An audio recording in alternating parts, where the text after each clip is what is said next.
Meu nome é Leonardo Coelho Cruz. Eu tenho esquizofrenia. Sou um cara feliz, né? Faço as coisas que eu tenho vontade, outras eu deixo de fazer. Eu gosto muito de conviver com as pessoas, né? Fazer novos amigos.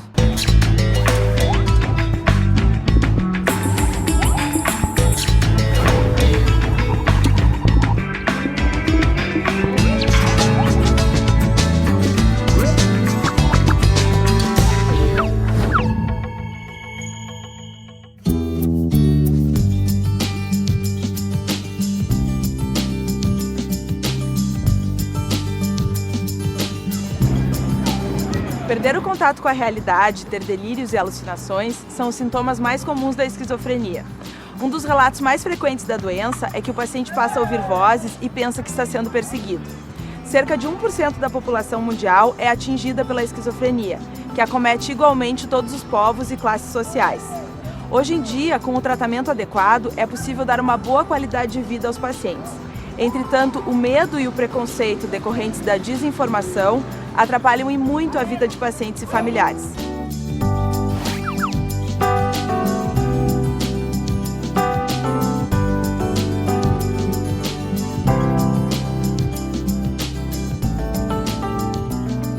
O que é mais importante a gente conhecer sobre esquizofrenia? A esquizofrenia é uma doença difícil das pessoas entenderem, compreenderem, porque ela cursa com sintomas como delírios, que são ideias ou crenças em coisas que não correspondem à realidade, mas que a pessoa que tem começa a acreditar profundamente.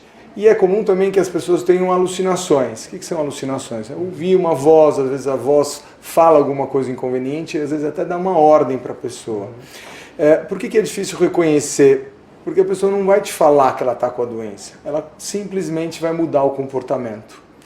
E essa mudança de comportamento às vezes se confunde, por exemplo, com coisas da adolescência. Mudou de jeito de ser.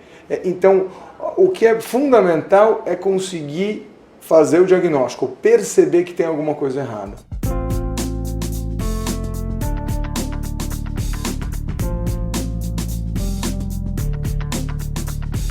Então, Leonardo, me conta como é que começou a esquizofrenia para ti?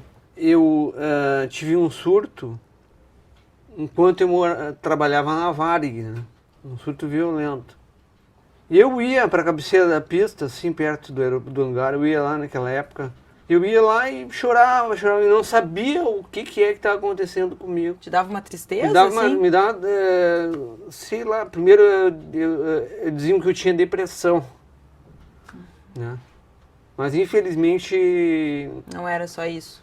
Na realidade eu descobri mesmo que eu tinha esquizofrenia, né? Isso tudo aconteceu e eu não sabia o que era. Tu te sentia meio mal, mas não sabia muito bem o que estava acontecendo Exatamente, contigo. O que acontece no cérebro de uma pessoa que está com alucinações, que tem esquizofrenia? Por muito tempo as pessoas achavam que era uma questão mental e que não tinha um órgão afetado. Agora está muito claro, e a gente tem evidências em neuroimagem funcional, mostrando que quando alguém tem uma alucinação, tem áreas cerebrais ativadas. Áreas da audição, áreas da linguagem, áreas da memória e do córtex associativo. O que quer dizer isso? Que de alguma forma o cérebro está processando aquela informação que está sendo ouvida pelo paciente, mas a dificuldade do paciente é reconhecer como dele. Esse talvez seja o maior problema da esquizofrenia. Pessoas com esquizofrenia, quando manifestam os sintomas, apresentam um aumento exagerado da dopamina. Esse neurotransmissor tem a função de determinar a importância que damos às coisas que percebemos e pensamos. Quando acontece um aumento da função da dopamina em determinadas regiões do cérebro, a pessoa passa a supervalorizar pensamentos pouco prováveis, a ter delírios e alucinações. Então, mais tarde, tive uma crise muito forte, né? Inclusive eu fumava muito, sabe? Eu fumava assim, tipo assim, até o final do cigarro chegava a ter bolhas na mão, assim. Como é que eram, assim, o que tu sentia, como é que eram esses surtos? Tu te lembra, assim, qual era? Era alucinações auditivas, alucinações visuais, né? junto com a depressão também. Entendi. Né? E aí tu lembra, assim, tu ouvia vozes, eu imagino. Exato. Tu chegava a ouvir mais de uma voz, as vozes conversando, assim? Ou era uma voz só? Não, era como se fosse várias vozes falando ao mesmo tempo, né? Dizendo que eu tinha que fazer, sabe? Te mandando fazer coisas, assim? Exatamente, é. Entendi. Mas, felizmente, isso aí eu já superei, né? Psicose é um termo que se usa para esse desligamento da realidade, seja por alucinações ou por delírios, de pensamentos muito bizarros ou de percepções estranhas. Geralmente nessa situação a pessoa fica muito agitada, eventualmente violenta ou muito hostil, porque ela está, né, com uma imaginação que está tomando conta dela, né, está com uma convicção, por exemplo, de que estão perseguindo ela ou de que estão querendo fazer o mal dela, então ela fica arredia, fica agitada.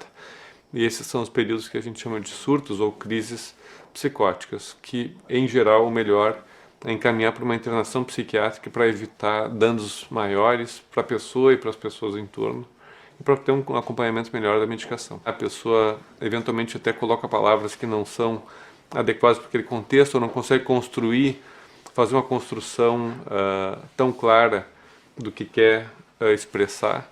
Às vezes fica girando em torno de um assunto, ou não consegue ser preciso no que quer falar.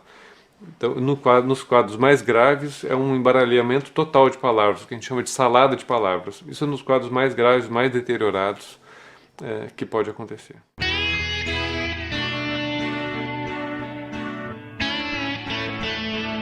Me conta como é que começou a esquizofrenia no Leonardo. O Leonardo começou a ficar mais parado, mais quieto, não saía tanto, ficava mais sentado em casa, vendo televisão e muito alienado às coisas.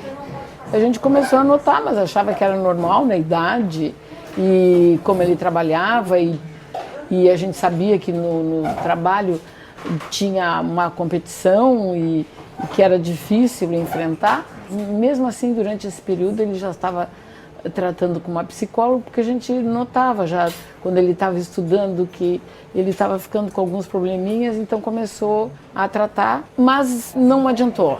No estresse do trabalho foi muito grande, e aí ele teve um surto. Então quer dizer que antes de haver o surto e os sintomas mais floridos, como a gente fala, ele teve um período em que ele estava mais isolado, mais quieto, às vezes com ideias ou hábitos um pouco estranhos, diferentes do normal, né? É, mais ou menos isso. E isso é muito importante, porque a esquizofrenia, muitas vezes, ela começa assim. E a gente só vai se dar conta que isso já era a doença retrospectivamente, olhando para trás e se dando conta que o paciente já tinha começado a ficar um pouco diferente antes mesmo de ter o surto, né?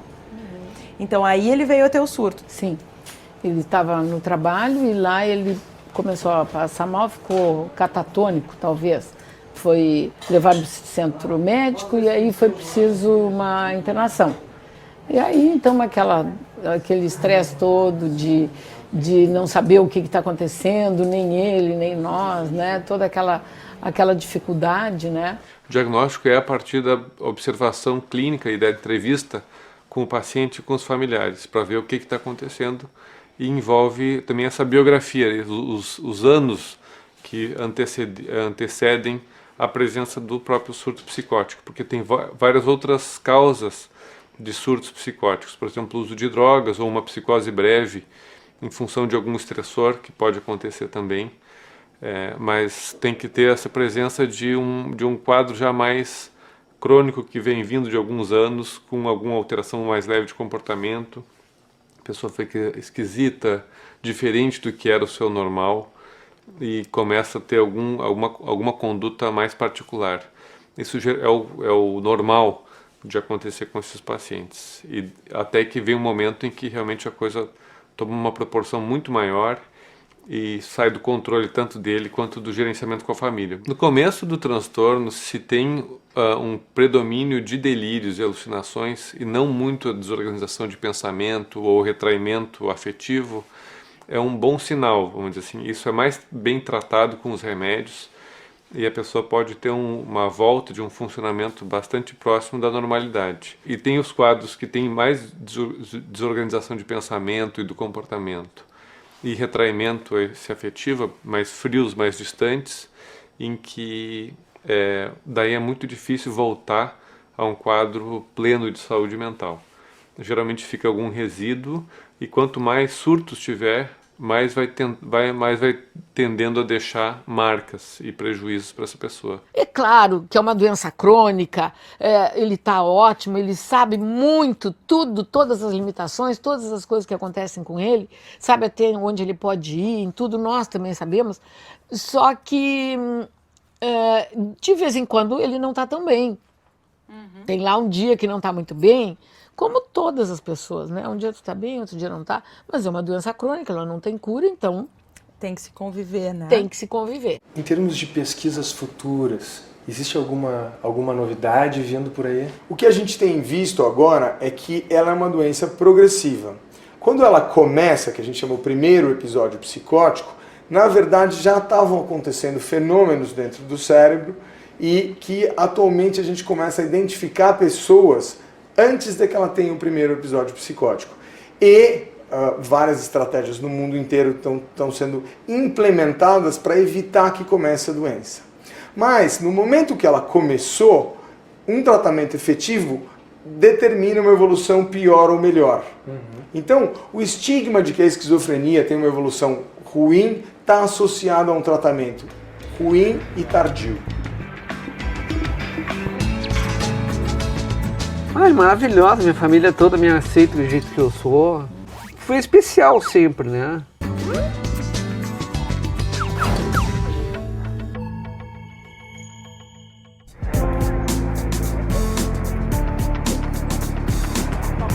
A falta de informação dá espaço para o preconceito e para a estigmatização da doença, levando à exclusão social e ao aumento do sofrimento do paciente e da família. O que você sabe sobre a esquizofrenia? É um problema mental, né? É um distúrbio neurológico, não sei. Eu não sei diferenciar muito esquizofrenia de paranoia, mas eu acho que tem a ver com esse lance de tu achar que uma coisa não é, né? Alucinações, né? Ouvir vozes, etc. Né? O esquizofrênico não teria muita noção, nem não sabe discernir muitas coisas, né? A realidade da ficção que ele mesmo pode criar, né? Eu conheci um caso de uma pessoa que se dizia esquizofrênica que criava um mundo à parte, não participava da realidade dita como das pessoas. Né? Eles vivem uma vida mais interior, né? O contato com o mundo é mais difícil. E o mundo também é difícil para eles, que o mundo também não aceita, né? Existe muito preconceito contra os doentes mentais. Acho que ela pode ter uma vida normal se ela estiver tomando medicação. Acho que ela não tem que ficar taxada, trancada, nada disso.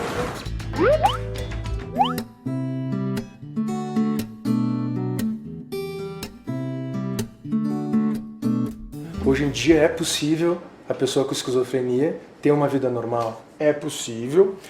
Obviamente as pessoas que têm um transtorno mais grave têm mais dificuldade de ter uma adaptação, mas, por exemplo, o nosso centro trata médicos que têm esquizofrenia. Eu costumo dar o exemplo de um portador de esquizofrenia que a gente acompanha lá, que publica mais artigos científicos que vários dos meus mestrandos. Ele faz mestrado numa outra área. Então é possível sim você ter uma vida com muita qualidade. Algumas pessoas conseguem se adaptar melhor, outras um pouco pior. Mas é uma doença potencialmente bastante grave que, se tratada precocemente e efetivamente, nós conseguimos com que as pessoas tenham um restabelecimento dos padrões da vida que a gente considera normal. Com relação ao tratamento, quais são as outras formas de terapia que são importantes na esquizofrenia? O remédio é condição necessária para um bom tratamento. E um remédio bem dado, em doses efetivas para redução do sintoma.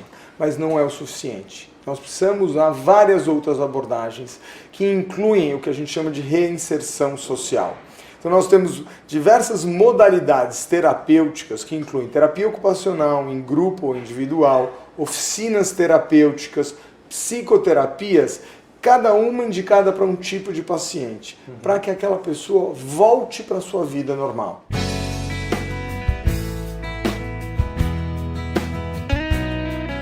A terapia ocupacional ajuda os pacientes na vida diária dele. como organizá-los, né, no cotidiano dessas pessoas, porque eles têm muitas alterações cognitivas, como memória, juízo crítico, linguagem e no embotamento afetivo, né? São pessoas muito isoladas, né? E eu trabalho em grupo, geralmente é em grupo porque eles têm muitas dificuldades de se relacionar, né? Relações interpessoais. E isso ajuda, é um treinamento para a vida lá fora.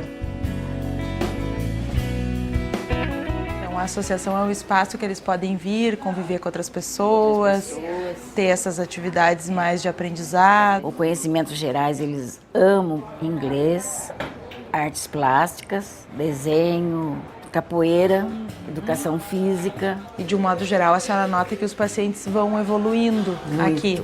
Quando chegam, eles chegam assim, cabisbaixo, não conversa com ninguém. E ao longo do tempo eles vão ficando assim alegres e é bem diferente. Mais sociáveis.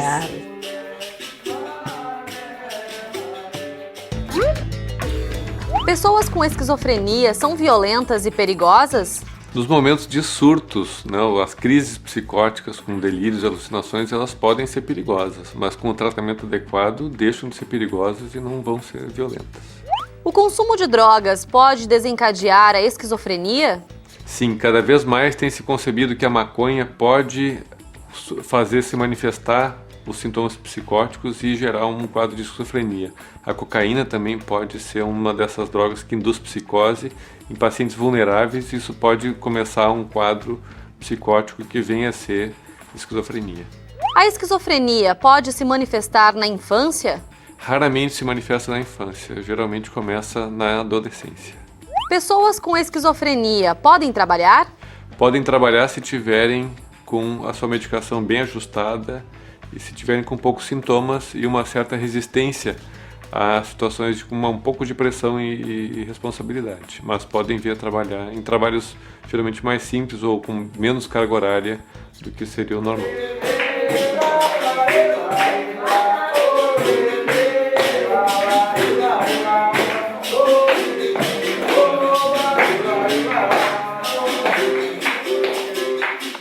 E como é que é o seu trabalho na associação?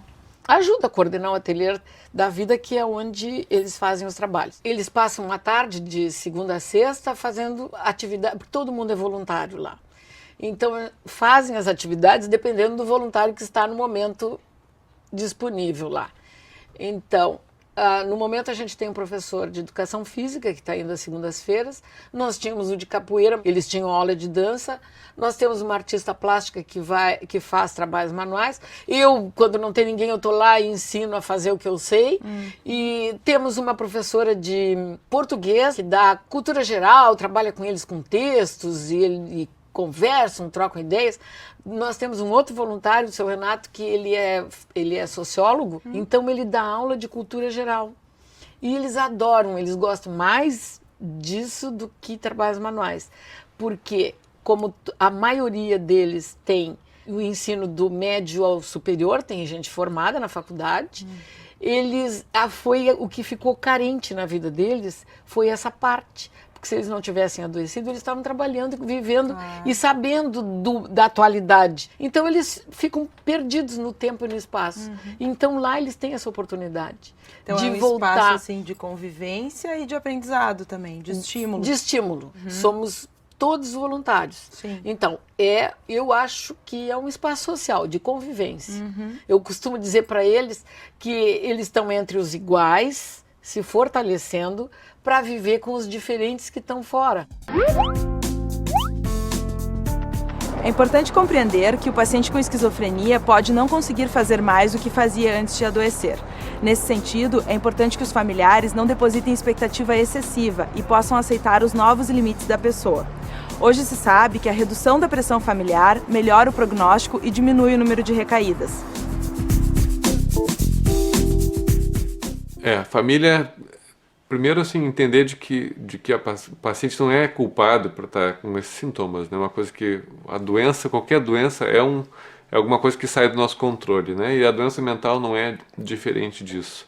a pessoa não tem controle, agora vou parar de ouvir vozes ou vou passar a sentir um afeto que eu não estou sentindo. Isso aí é do quadro mesmo. Então ter essa percepção, essa aceitação, né, e poder se colocar de uma maneira proativa dentro do tratamento para fazer as coisas acontecerem da maneira certa, né? E as consultas, se tiver que ter uma reabilitação psicossocial também, ir conseguir levar o paciente. E me conta como é que é conviver com a tua família, assim, como é que é a convivência? Ai, maravilhosa, minha família toda me aceita do jeito que eu sou. Foi especial sempre, né? Esse contato que eu sempre tinha com eles, né? E tu sente que tem o apoio da tua família, então, da tua mãe, do teu pai, como é que é?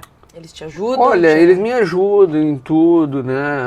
Tem certas coisas assim que eu ainda não administro totalmente, que é os meus deveres assim com relação ao dinheiro e tal, né? Aí tu precisa da ajuda deles, assim. Isso.